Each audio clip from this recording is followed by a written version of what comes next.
Good morning student. आज BSc first year के अंतर्गत फिजिक्स का सेकंड पेपर, इसका कि नाम काइनेटिक थ्योरी एंड थर्मोडायनेमिक्स है।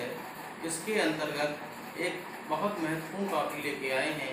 इसका कि नाम है कार्नोट आइडियल हीट इंजन। इसका कि नाम है कार्नोट आइडियल हीट इंजन, यानी कार्नो का आदर्श ऊष्मा इंजन। और ये जो है इस सीरीज का 27वां वीडियो है। ठीक है, ये जो कार्नोट इंजन की बात कर रहे हैं, आइडियल इंजन, जो पिछला हीट इंजन बनाया था उसमें जो कमियां थी, उन कमियों को दूर करने के लिए दूर करके इस इंजन का निर्माण किया गया।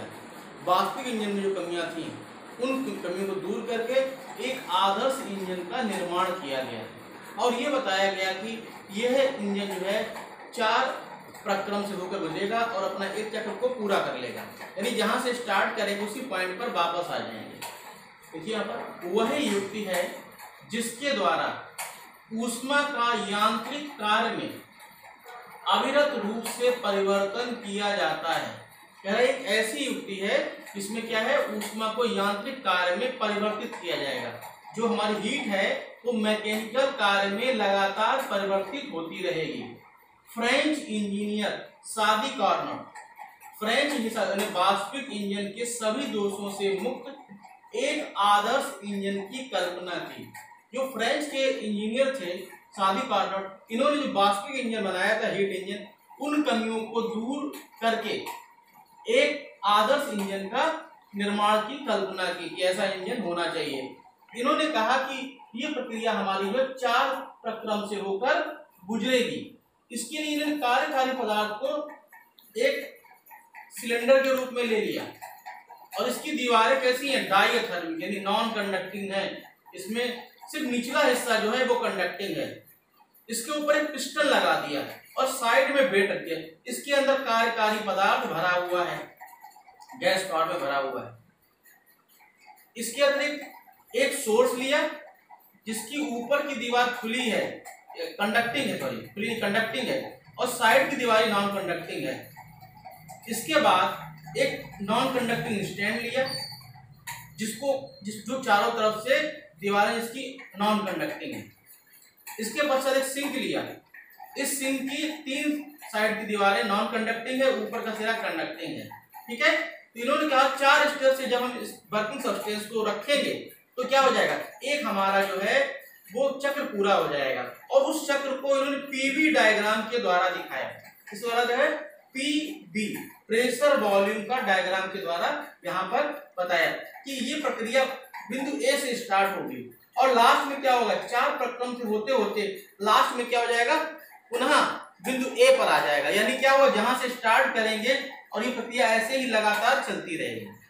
ठीक है, इन्होंने क्या किया, सबसे पहले क्या किया, इस कार्यकारी पदार्थ को लिया जिसके अंदर गैस भरी हुई है, जिसका अपना प्रेशर, वॉल्यूम और टेम्परेचर है। इसके ऊपर पिस्टन लगा हुआ है। पिस्टन का काम क्या है, इसको नीचे की ओर बढ़ाना। अगर गैस ज्यादा मात्रा में होगी तो ये ऊपर जाएगा। और पिस्टन जो लगा हुआ है इसकी दीवारें कैसी हैं, वो फ्रिक्शन लेस है, घर्षण रहित है। इसमें किसी प्रकार का घर्षण नहीं है, यानी स्मूथली पिस्टन ऊपर नीचे जा सकता है। जैसी गैस की यहाँ पर मात्रा होगी, कम होगी तो नीचे आएगा, ज्यादा होगा तो ऊपर की ओर जाएगा। और साइड में बेट रख दिए, जरूरत पड़ने पर यहाँ पर बेट जो है बढ़ा घटा सकते हैं, जैसी आवश्यकता है उस आवश्यकता के अनुसार यहाँ पर ऐसा कर सकते हैं। सबसे पहले क्या किया, इसको उठाया और इस सोर्स पर रख दिया। देखिए सोर्स पे जब रखेंगे, रखने के पश्चात क्या हुआ, क्योंकि इसकी दीवार कैसी है, कंडक्टिंग है। जब दीवार कंडक्टिंग है और उसके ऊपर जो बेट रखे होते, कुछ बेट, एक बेट कम कर दिया। अब एक बेट कम करेंगे, सोर्स कैसा है, गर्म वस्तु है। इसकी ऊष्मा क्या होगी, इसकी दीवार के द्वारा क्या हो जाएगी, संपर्क से अंदर चली जाएगी। यानी गैस की मात्रा यहाँ पर क्या हो जाएगी, यहाँ पर जो गैस है उसकी मात्रा बढ़ेगी। थोड़ा वेट कम कर दिया तो पिस्टन ऊपर की ओर जाने लगेगा। क्या हो जाएगा, पिस्टन ऊपर की ओर जाने लगेगा। लेकिन क्योंकि प्रक्रिया हमारी आइसोथर्मल एक्सपेंशन की है, इसलिए जो भी परिवर्तन होगा उसमें टेम्परेचर हमारा कैसा हो जाएगा, नियत बना रहेगा। टेम्परेचर के मान में किसी प्रकार का कोई भी परिवर्तन नहीं होगा। ठीक है। जब ये ऊपर की ओर जाएगा यानी कि जो हमारा प्रेशर वॉल्यूम PA था इससे चेंज होकर PB हो जाएगा। प्रेशर हो गया PB, वॉल्यूम हो गया BB। और ये प्रक्रिया आइसोथर्मल एक्सपेंशन की है, यानी कि पूरी प्रक्रिया के दौरान टेम्परेचर जो है वो अपरिवर्तित रहेगा, यानी कि आइसोथर्मल एक्सपेंशन हो रहा है, यानी समतापी प्रसार हो रहा है। ठीक है, यानी इस प्रकार से पहली स्टेप पूरी हो जाएगी। A से B तक जब जाएंगे तो प्रेशर और वॉल्यूम में परिवर्तन होगा, लेकिन टेम्परेचर जो है वो नियत बना रहेगा। इसके पश्चात इस वर्किंग सब्सटेंस को उठा के इस नॉन कंडक्टिंग स्टैंड पर रखा। किस पे रखा? नॉन कंडक्टिंग स्टैंड पर रखा। नॉन कंडक्टिंग स्टैंड पर रखेंगे हम। वेट यहाँ पे कम कर रहे थे, एक वेट हमने और कम कर दिया। इस पे रखेंगे, इसकी दीवारें कैसी हैं? नॉन कंडक्टिंग, ना तो ऊष्मा ले रही ना तो ऊष्मा दे रही।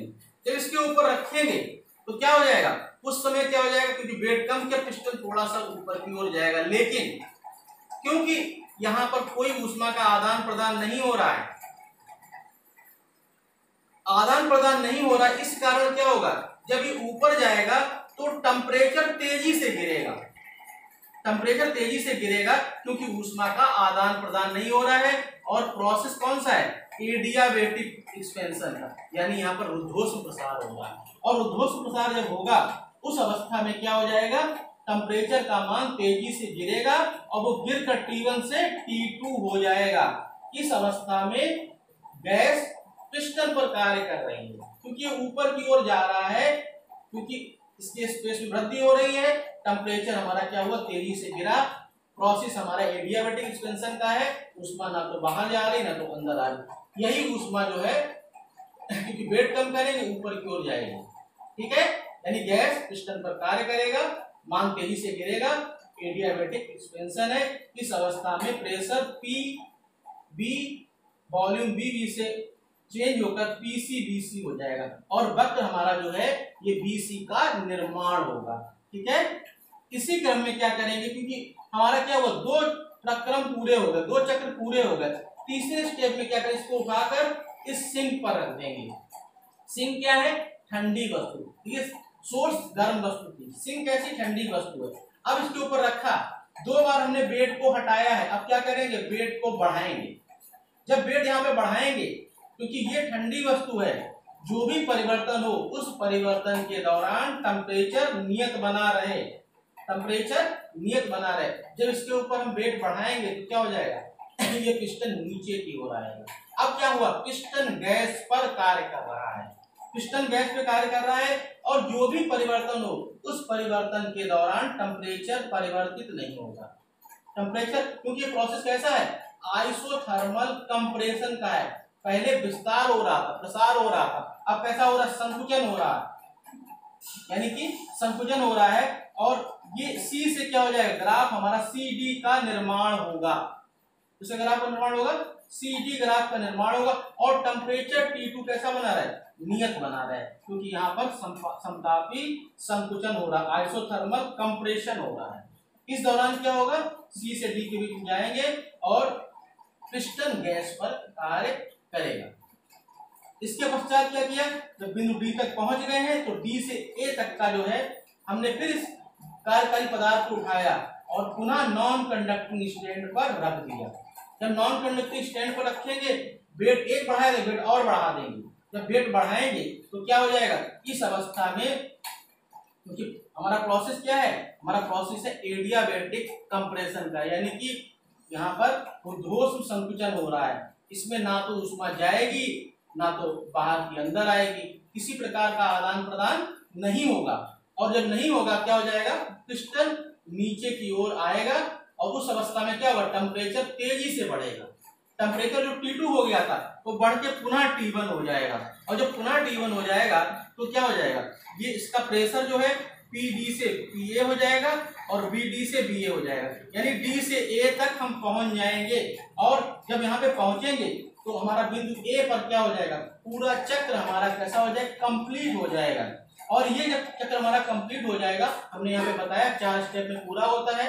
पहली बार में क्या हुआ, सोर्स पे रखा, वेट को घटाया, दोबारा क्या किया, नॉन कंडक्टिंग स्टैंड पे रखा, वेट को घटाया, उसके पश्चात क्या किया, सिंक पर रखा, बेड को बढ़ाया, और चौथी स्टेप में क्या किया, यहाँ पर रखने के पश्चात फिर बेड को बढ़ाया, यानी 4 स्टेप। और प्रारंभ में क्या 2 बार गैस पिस्टन पे कार्य कर रहा था, लास्ट की 2 अवस्थाओं में क्या पिस्टन गैस पे कार्य कर रही थी। यानी इस प्रकार से क्या हुआ, हमारा PBCDA पूरा कार्नोट चक्र हमारा पूरा हो गया। यहाँ पे दिया है कार्यकारी पदार्थ एक चक्र को 4 प्रक्रमों में पूरा करता है। ये कार्यकारी पदार्थ है, वर्किंग सब्सटेंस जो कार्यकारी पदार्थ है, ये 4 प्रक्रमों में होकर एक चक्र को पूरा करता है। इस चक्र को कार्नोट चक्र कहते हैं, इसे कार्नोट चक्र भी कहते हैं कि चक्र जो हमारा है यहाँ से स्टार्ट हुआ और फाइनली क्या हुआ, ए पर हम आ गए। यहाँ पर जो इफिशियंसी है, हमने पीछे बताया था हीट इंजन में, इफिशियंसी थी 1 - Q2/Q1, क्योंकि ये हमारा आइडियल प्रोसेस है। और आइडियल प्रोसेस में होता क्या है, Q1/Q2 = T1/T2। इसलिए यहाँ पर क्या करेंगे, 1 - T2/T1 लिख सकते हैं, यानी कि यहाँ पर जो मान आया वो 1 - T2/T1 होगा, और ये बराबर 1 - T2/Q1 के बराबर होगा। अगर इस प्रोसेस में सिंक को हटा दें तो T2 का मान हमारा क्या होगा, 0 सेंटीग्रेड हो जाएगा, और उस अवस्था में इफिशियंसी जो है वो 1 हो जाएगी। जब इफिशियंसी 1 हो जाएगी उस समय क्या हो जाएगी, इस इंजन की दक्षता 100% होगी। और ये कार्नोट का हीट इंजन क्या है, ये भी क्या है, एकमात्र कल्पना है। हमने पहले भी कहा है कोई भी इंजन कैसा है, आइडियल हो ही नहीं सकता। ठीक है, इस प्रकार से आज हम लोगों ने कार्नोट आइडियल हीट इंजन के बारे में बताया कि कैसे 4 प्रक्रम से होकर गुजरता है और अपने प्रारंभिक बिंदु ए से स्टार्ट करता है, पुनः बिंदु ए पर पहुंच जाता है, और इस प्रकार से ये इंजन लगातार चलता रहता है। इस प्रकार से आज के वीडियो में बस इतना ही, आगे फिर कंटिन्यू करते हैं। धन्यवाद।